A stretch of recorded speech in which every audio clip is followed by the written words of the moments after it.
The wind howled across the open plains, carrying the dust of 15 lonely years.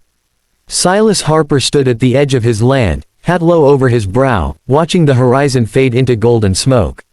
He hadn't spoken to another soul in months. The nearest town was 50 miles east, and even if he rode there, no one remembered the man who once owned laughter in his voice. They just called him, the ghost farmer. 15 years ago, his wife and son had died in a fire that swallowed his home whole. The neighbors said he went mad that night, trying to drag their bodies out until the roof came down. Since then, he rebuilt his cabin plank by plank, but never rebuilt himself. The land was alive, yet he lived like the dead. He woke with the sun, worked until the stars, ate alone, and spoke to no one but the crows. Sometimes, when the night got real quiet, he'd hear their laughter again in the wind, soft, distant, and cruel. Then, one evening, the wind changed. It was late spring, the air heavy with the smell of rain, when he heard the sound, a strange rattling, metal and wood, echoing down the empty trail. He froze by the barn door, shotgun in hand, eyes narrowed. No one came out this far. Not by accident, not alive. A carriage appeared through the dust, one wheel broken, lurching forward like a dying beast. It crashed near his fence, the horse whinnying wildly before collapsing to its knees. He ran toward it, not out of kindness but out of habit. The old part of him that still remembered what it was like to help. A woman tumbled out. Her face was pale, her dress torn by thorns and travel. She looked no older than 30, though her eyes were older than the land itself, frightened, desperate, and fierce all at once. "Please," she gasped, gripping his arm. "They're coming." Silas looked past her. The trail behind the carriage was empty, but he knew that look. He'd seen it on hunted animals. "Who's comin'?" he asked. Her lips trembled. "Men, with guns." He didn't ask more. He just lifted her to her feet and helped her inside. The shotgun stayed close by. He hadn't let anyone in that house since the fire. But that night, he made room for a stranger. As the storm broke outside, she sat by the fire, trembling, the flames reflecting in her eyes. He poured her coffee, the first time he'd boiled 2 cups in 15 years. "My name's Clara," she whispered, fingers tight around the mug. "I didn't mean to come here. I was headed west, to a new life." Silas just nodded. His voice was rough from disuse. "You broke your wheel on my land. That makes you my problem now." She gave a weak smile. "Then I'll try not to be too much trouble." The rain hit the windows like nails. Lightning split the sky, and for a second, he saw her face clearly, the bruise on her cheek, the tear in her lip. "You runnin' from someone?" he asked quietly. Her silence was answer enough. That night, she didn't sleep. Neither did he. At dawn, he went outside to fix her carriage. The mud was thick, his boots sinking deep, but the work gave him purpose. It had been so long since his hands had done anything for someone living. Clara brought him water, her bare feet leaving soft prints in the dirt. She watched him in silence, the way one might watch a storm that could either destroy or save. By evening, he'd fixed the wheel. But before he could tell her, the sound came again, this time not a carriage, but hooves.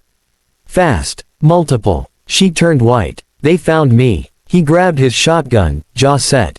"How many?" "3. Maybe 4. He nodded once. "Get inside. Stay low." They came up the road like a pack of wolves, 4 men in black coats, dust rising around them. The lead man dismounted first, his face thin and cold. "Afternoon," he called. "We're lookin' for a woman. Ran off with something that ain't hers." Silas didn't blink. "Ain't seen no one." The man's eyes flicked to the barn, then to the house. "You sure about that, old-timer?" Silas raised the shotgun slightly. "You're on my land. I don't like trespassers." The leader smirked. "You really wanna die for some runaway?" Silas didn't answer. He fired. The blast echoed across the valley. One man dropped instantly, another scrambled for cover. Bullets ripped through the barn door. Clara screamed inside, clutching her ears. Silas reloaded slow, calm as a man fixing a fence. He'd done this before, a lifetime ago, during a war that never truly ended for him. 2 more men rushed him from the flank. He took one in the chest, but the last tackled him to the ground. The shotgun went flying. The man's knife caught his shoulder, hot pain slicing deep. Silas gritted his teeth, headbutted the attacker, and grabbed a rock from the mud, slamming it until the man stopped moving. When it was over, the rain had started again, washing the blood into the soil. Clara came running out, trembling. "You're hurt," she whispered, pressing her hands to his wound. He looked down at her, the woman who'd arrived by accident, and somehow brought the world back to life. "Been worse," he said, voice hoarse. "They after you for money." She hesitated. "Not money. A secret." He studied her a long time. "You plannin' on tellin' me what kind?" Her eyes glistened. "I saw something I wasn't supposed to. A marshal, murdered in cold blood by the men I worked for. They think I have his badge, and the evidence." Silas nodded slowly. "You got it." She reached into her torn dress and pulled out a small metal star, wrapped in cloth. "He told me to run. Said someone would believe me, someday." He stared at that star, the light flickering off it. Something in him stirred, a memory of justice, of duty, of being someone before the land turned him hollow. He wiped his bloody hand on his pants and took her arm gently. "You can't stay here. They'll send more." "I know," she said softly. "But I can't go alone." He looked out over the horizon, the same horizon he'd watched for 15 empty years. For the first time, it didn't look so empty. By morning, the two of them were gone. The cabin door hung open, smoke rising from the hearth. They rode west, through canyons and rivers, always a day ahead of the men who wanted her dead. Clara tended his wound, told him stories of cities and dreams, and sometimes, when the firelight hit her face just right, he thought maybe she was sent for him, not by chance, but by fate. One night, as they camped beneath the stars, she asked, "Why'd you help me, Silas? You could have let them take me." He stared at the flames for a long while.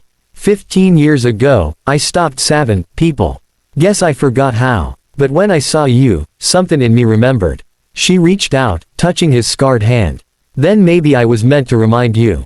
The next morning, gunfire woke them. 6 riders this time, more ruthless, faster.